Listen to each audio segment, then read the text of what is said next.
Olá a todos, sejam bem-vindos à Cabine de Histórias, o podcast onde a gente tem uma experiência diferente com a literatura. Eu sou Paulo Carvalho e hoje eu vou ler para vocês um trechinho do livro Escuridão Total Sem Estrelas, do Stephen King. Essa é uma edição lindíssima que teve a tradução da Viviane Diniz. A editora, que no caso é a Suma das Letras, tá? Então vamos lá para a história.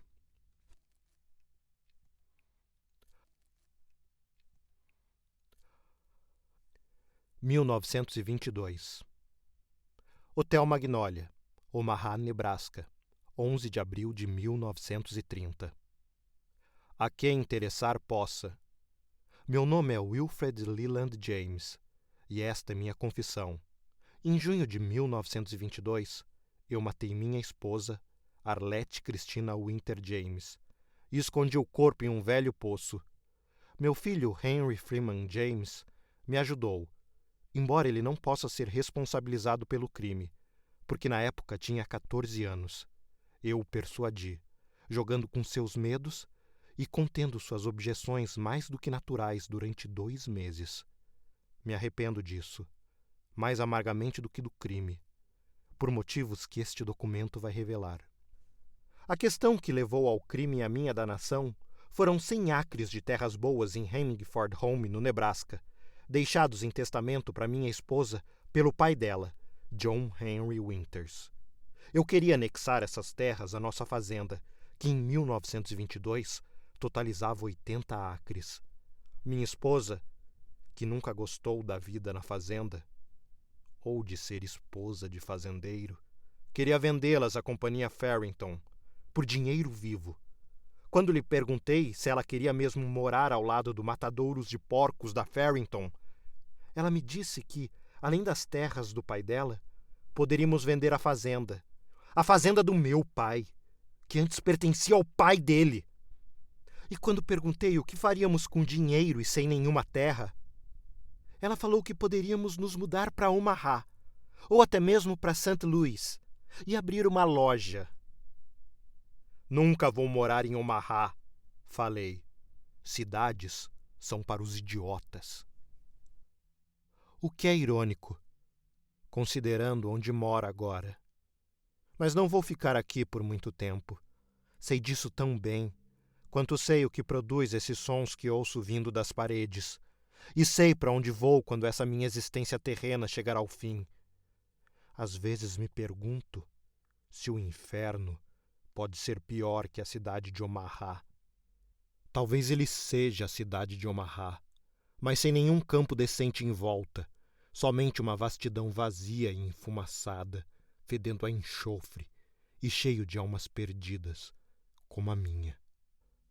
Discutimos a exaustão sobre aqueles 100 acres durante o inverno e a primavera de 1922. Henry sempre ficava em cima do muro, ainda que tendesse mais para o meu lado. Ele era fisicamente parecido com a mãe, mas tinha o meu gosto pela terra. Era um rapaz obediente, sem nenhum pingo da arrogância da mãe. Várias vezes, ele disse que não tinha nenhuma vontade de morar em Omaha ou em qualquer outra cidade, e que só iria se ela e eu chegássemos a um acordo, o que nunca aconteceu. Pensei em procurar a justiça, certo de que, como marido, qualquer tribunal asseguraria meu direito de decidir o que fazer com aquelas terras. Ainda assim, algo me deteve. Não era medo do que os vizinhos iriam falar. Eu não ligava para fofocas do interior. Era outra coisa. Eu começara a odiá-la, entende? Começara a desejar que ela morresse. E foi isso que me deteve. Acredito que exista outro homem dentro de cada homem. Um estranho, um homem conivente. E acredito que em março de 1922, quando os céus do condado de Hemingford estavam brancos e cada campo estava coberto de neve lamacenta, o homem conivente dentro do fazendeiro Wilfred James já tinha julgado minha esposa e decidido seu destino. Era uma justiça de sentença de morte.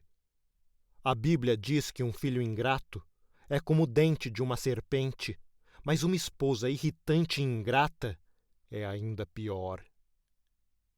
Não sou um monstro. Eu bem que tentei salvá-la do homem conivente.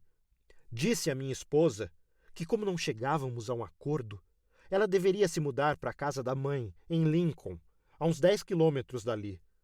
Uma boa distância para uma separação que não é exatamente um divórcio, mas mesmo assim representa uma dissolução da sociedade conjugal. E deixar as terras do meu pai para você, imagino? Perguntou ela, balançando a cabeça. Ah, como eu passara a odiar aquele gesto arrogante, que parecia o de um pônei mal treinado, e a bufada de desprezo que sempre o acompanhava. Isso nunca vai acontecer, Wilf. Eu lhe disse que compraria as terras se ela insistisse. É claro que levaria algum tempo. 8 anos, talvez 10, mas eu pagaria cada centavo.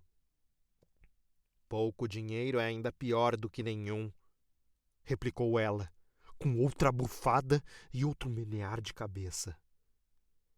Isso é algo que toda mulher sabe. A companhia Farrington vai pagar tudo de uma vez, sem falar que a oferta deles deve ser bem mais generosa do que a sua. Eu nunca vou morar em Lincoln.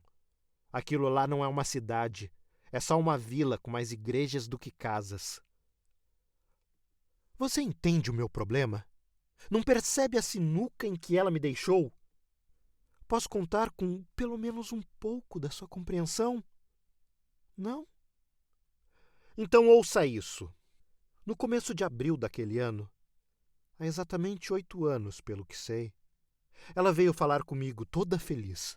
Tinha passado o dia quase todo no salão de beleza em McCook, e seus cabelos caíam em volta do rosto em grandes ondas, que me faziam lembrar os rolos de papel higiênico que a gente vê em hotéis e pousadas.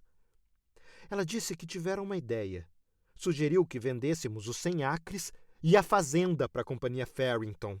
Ela achava que eles comprariam tudo só para conseguir a parte do pai dela, que ficava perto da linha do trem.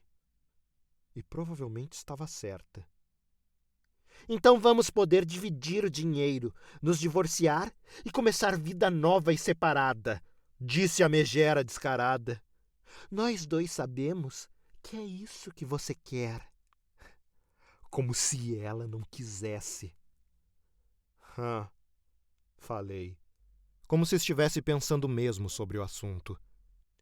E quem vai ficar com o garoto? Eu, é claro, respondeu ela, com os olhos arregalados. Um menino de 14 anos precisa da mãe. Comecei a fazer a cabeça do Henry naquele mesmo dia, contando-lhe o plano de sua mãe. Estávamos sentados no feno.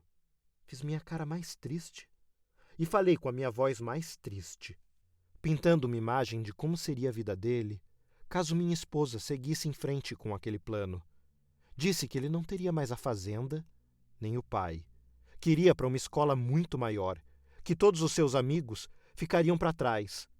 Eles haviam crescido juntos.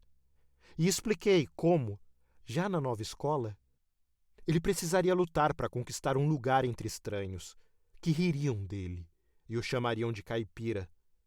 Por outro lado, continuei, se pudéssemos manter todas as terras, eu estava convencido de que poderíamos quitar nossas promissórias no banco até 1925 e viveríamos felizes e livres de qualquer dívida, respirando o ar puro, em vez de ver tripas de porco flutuando pelo nosso rio, que era limpo, do nascer ao pôr do sol. Agora o que é que você prefere? Perguntei, depois de pintar essa imagem com todos os detalhes possíveis.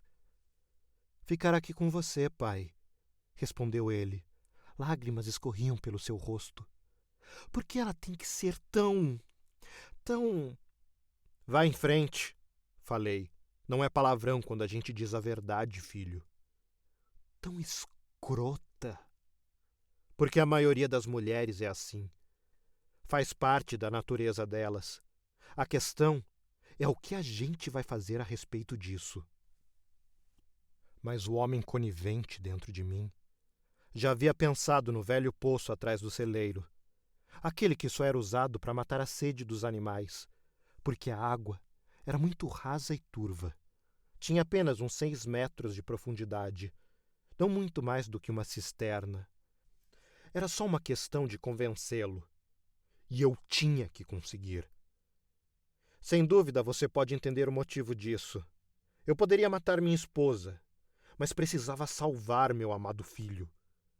De que adiantaria possuir 180 acres de terra, ou 1000, sem ter alguém com quem dividi-los, ou para quem deixá-los? Eu fingia considerar o plano maluco de Arlete, de ver aquelas terras boas para plantar milho, transformadas em matadouro de porcos. Pedi a ela que me desse tempo para me acostumar com a ideia. Ela concordou.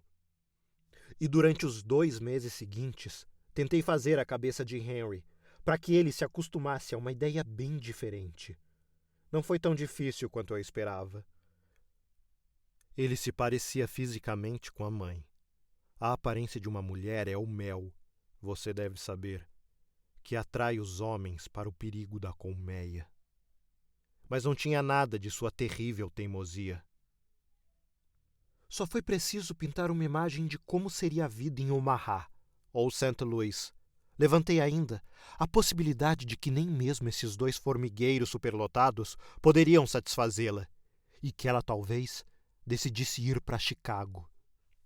Então você vai acabar indo para a escola com um bando de crioulos. Ele ficou mais frio com a mãe, e após algumas poucas tentativas, todas meio desajeitadas, todas rejeitadas, de reconquistar a afeição do filho, ela passou a tratá-lo com a mesma frieza. Eu, ou melhor, o homem conivente, adorei isso. No começo de julho, eu disse a ela que, depois de pensar muito, tinha decidido que jamais a deixaria vender aqueles 100 acres sem lutar, que eu preferia condenar todos nós à pobreza e à ruína se fosse necessário. Minha esposa estava calma. Decidiu procurar aconselhamento jurídico, porque a justiça, como todos sabemos, sempre vai favorecer quem paga mais. Mas eu já tinha previsto isso, e sorri, porque ela não poderia pagar por esse tipo de aconselhamento. Naquela época, eu estava controlando ao máximo o pouco dinheiro que tínhamos. Henry até me entregou o seu cofrinho quando lhe pedi, para ela não ter como roubar dele, por mais insignificante que a quantia fosse. Mas Arlete foi, é claro, ao escritório da companhia Farrington, em Deland, segura, como eu também estava, de que eles, que tinham tanto a lucrar, iriam bancar as despesas legais dela. E vão mesmo, e ela vai ganhar, disse eu a Henry. Estávamos onde sempre acontecia nossas conversas, sentados no feno. Eu ainda não tinha absoluta certeza, mas já tinha tomado minha decisão, que eu não chego a chamar de plano. Mas, pai, isso não é justo! Exclamou ele. Ali, sentado no feno, Henry parecia mais jovem, como se tivesse 10 em vez de 14 anos. A vida nunca é justa. Às vezes, a única coisa a se fazer é tomar o que é nosso, mesmo que alguém se machuque. Fiz uma pausa, avaliando a reação dele. Mesmo que alguém morra. Ele ficou lívido. Pai! Se ela desaparecesse, tudo voltaria a ser como antes. Todas as discussões acabariam. Poderíamos morar aqui, tranquilamente. Ofereci a Arlete tudo que estava ao meu alcance para que fosse embora. Mas não deu certo. Agora só tem uma coisa que eu posso fazer.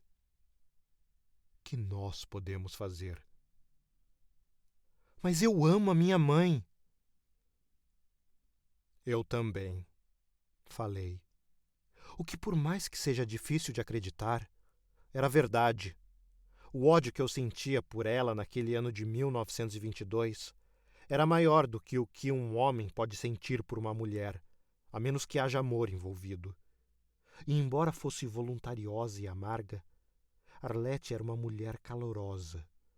Nunca deixamos de consumar nossas relações conjugais. Embora desde que as discussões sobre os 100 acres tinham começado, nossos atos no escuro houvessem se tornado cada vez mais como os de animais no cio. Não tem que doer, falei. E quando acabar, bem... Saímos pelo fundo do celeiro e eu lhe mostrei o poço. Henry rompeu em lágrimas sofridas. Não, pai! Isso não, de jeito nenhum! Mas quando ela voltou de Dilland, Harlan Cotterre, nosso vizinho mais próximo, a trouxe a maior parte do caminho em seu Ford, deixando-a a apenas 3 quilômetros de casa. E Henry lhe implorou para desistir daquela ideia, para sermos uma família de novo. Arlete perdeu a calma, deu um tapa no filho e mandou que ele parasse de implorar como um cão. Seu pai contaminou você com a timidez dele. Pior, contaminou você com avareza. Como se ela não cometesse esse pecado. O advogado me garantiu que as terras são minhas, para eu fazer o que bem entender com elas. E vou vendê-las. Vocês dois podem ficar aqui, juntos, sentindo o cheiro de porco assado, cozinhando as próprias refeições e arrumando suas camas. Você, meu filho, pode arar a terra o dia todo e ler os livros intermináveis dele a noite inteira. Livros que não ajudaram seu pai em nada. Mas quem sabe você não se sai melhor do que ele. Mãe, isso não é justo! Ela olhou para o filho como uma mulher olha para um estranho que se atreveu a tocar seu braço. E como meu coração se alegrou quando o vi retribuir aquele olhar frio. Vocês dois podem ir para o inferno. Quanto a mim, vou para Omaha abrir uma loja de roupas. Essa é a minha ideia de justiça. Essa conversa aconteceu no quintal, entre a casa e o celeiro. E a ideia dela de justiça encerrou a discussão. Arlete passou pelo quintal, os delicados sapatos de cidade levantando poeira atrás dela. Entrou na casa e bateu à porta. Henry se virou e olhou para mim. Havia sangue no canto de sua boca e o lábio inferior estava ficando inchado. A raiva nos olhos dele era daquele tipo nua e crua, que só os adolescentes são capazes de sentir. É uma raiva que não pesa as consequências. Ele assentiu. Eu assenti de volta, com o mesmo ar sério, mas por dentro, o homem conivente sorria. Com aquele tapa, ela havia assinado sua sentença de morte.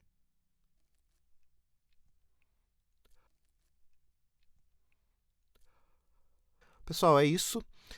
Esse conto especificamente me lembrou bastante Crime e Castigo, do Dostoiévski. E, enfim, a maneira que Stephen King escreve é fantástica.